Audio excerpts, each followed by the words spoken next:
So she made you another pillow, Sid? No, she passed away a long time ago.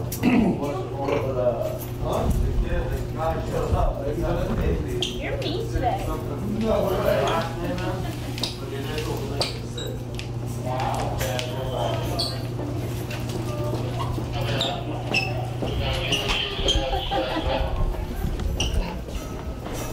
Let's pass the ball!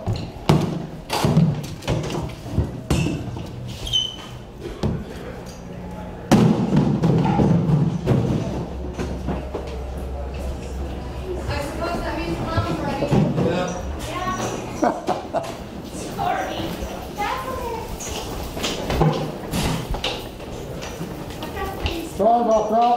I'm very sorry about that. There it is. Sorry about that. I like that. Daylight side of that poor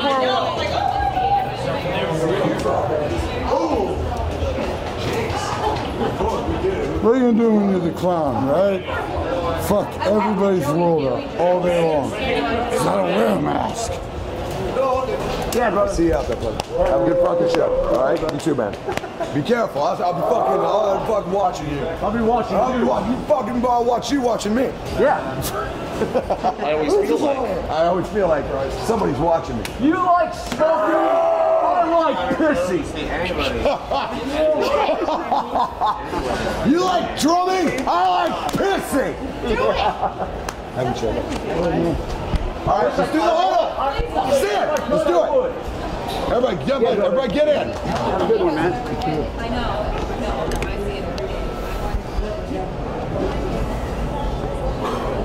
All right, boys. Another fucking Texas show, but you know what? They can't keep a good fucking band down, so fuck them. Fuck Houston on 3. 1, 2, 3. Fuck Houston! My personal pre-show ritual with Slipknot is, I mean, obviously it takes a long time to get this handsome. Getting prepared for a Slipknot show is impossible. I've trained my body to kind of like take itself over. I know how to pace myself when I need to, and I know when to force myself when I need to. That ritual consists of a lot of bad thoughts. Thoughts of pain, thoughts of inflicting pain, thoughts of it could be my last show, and if it is, I will be gifted the privilege of dying on the altar of the knot.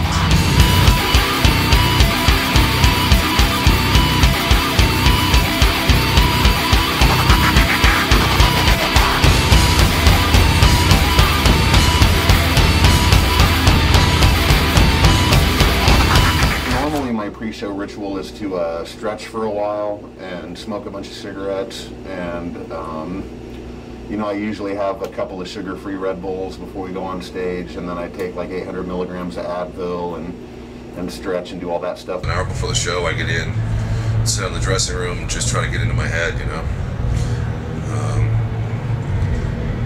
So over that course of time, you know, I mean, I throw in the war paint, throw in the mask, do some stretching.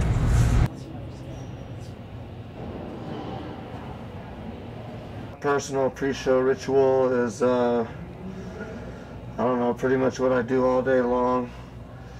Just kicking it, and I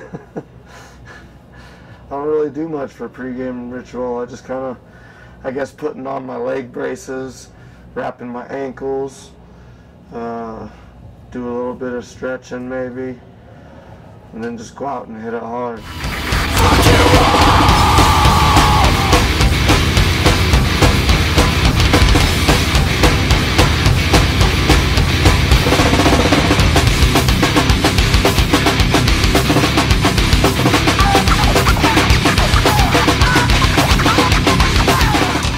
Like this, it's very important to know your health, know your body, know your physical, you know, where you're at. And actually, I used to not warm up a lot, and like recently, I've been warming up about actually 2 hours now, prior to coming in the dressing room. There's just really no way to get ready physically for what's about ready to happen. So It's a nightmarish hell of an hour and a half a day. The motor is turned off and the soul is turned on. And that is something I can't explain.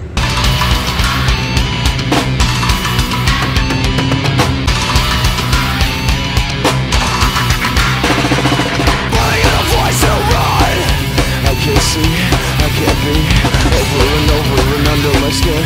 All this attention is doing me in. Fuck it all, fuck this world, fuck everything that you stand for. Don't belong, don't exist, don't give a shit, don't ever judge me. Realizing what I'm doing for myself, for my family, and for our culture, which consists of our fans, and then giving 190%. So when I walk out, the ritual has prompted the idea of nothing less than 190%, living my life to the fullest. It's like, I understand that, you know, we got to put ourselves through some shit to do this. The physical aspect is really not that big of a deal. It's more of the mental aspect is like what is that goes into a Slipknot show to make it be 100%.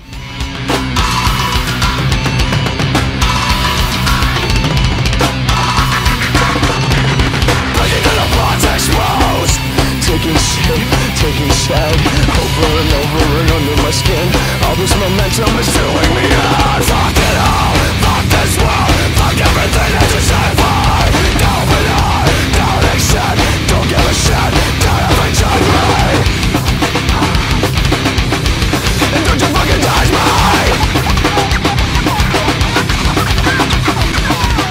me. Yeah, Slipknot's its own training facility, basically. It's not like you're doing like a runner might have the same motion or whatever, and they might hit something and sprain their ankle. But when you're on stage and you don't really know what's coming at you, like you can kind of out of your peripherals, sometimes you can see like Clown or Mick coming across the stage, or I can see Chris getting ready to throw a pipe, you know, to his tech or whatever. But I mean, the nature of the show does kind of beat the shit out of your body, especially after all these years. It doesn't ever feel any better. You know, if you're gonna do the stuff that I do, you're gonna get hurt once in a while, you know what I mean?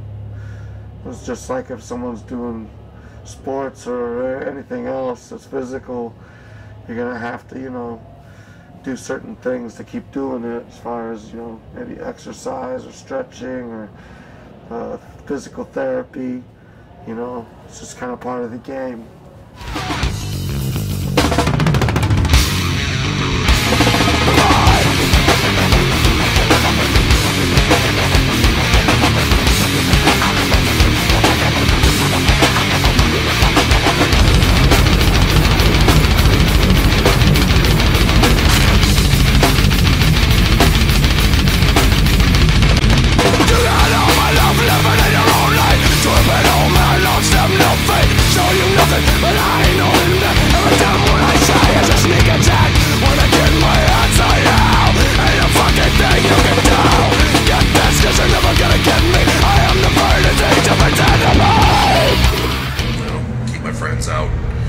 So I can just get into my head and be where I need to be. You know, just be in game mode.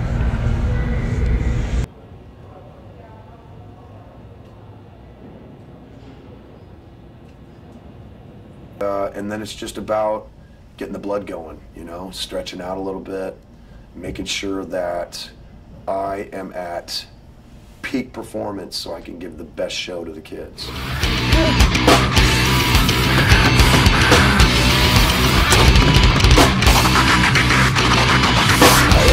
That makes you move. I am the push that makes you move. I am the push that makes you move. I am the push that makes you move. Fuck it all, fuck this world, fuck everything that you stand for. Don't belong, don't accept, don't give a shit, don't ever judge me. Fuck it all, fuck this world, fuck everything that you stand for. Don't belong, don't accept, don't give a shit, don't ever judge me. You know, people think that shit's easy. And anybody wants to get up on stage and try to hit a keg the first time, you better know what the hell you're doing, because it's not hitting a baseball. You don't know how many times I've hit my head because I wasn't paying attention. Physically wise, even if like we're not feeling it, once we step on stage or we all come together, any type of pain that we might be feeling, joints, or you know, maybe someone's feeling a little under the weather, gone.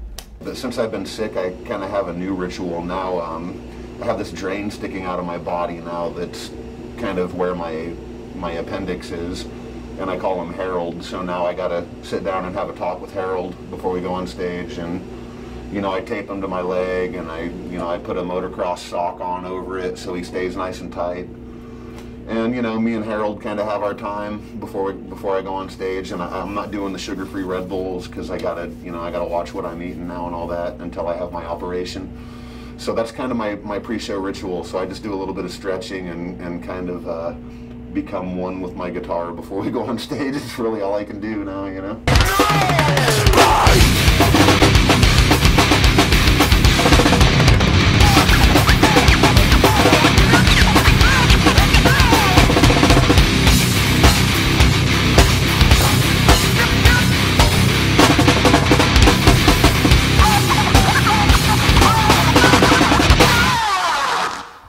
But it's all worth it, man. You know, I mean, that's the thing that nobody understands, is that it's all worth it.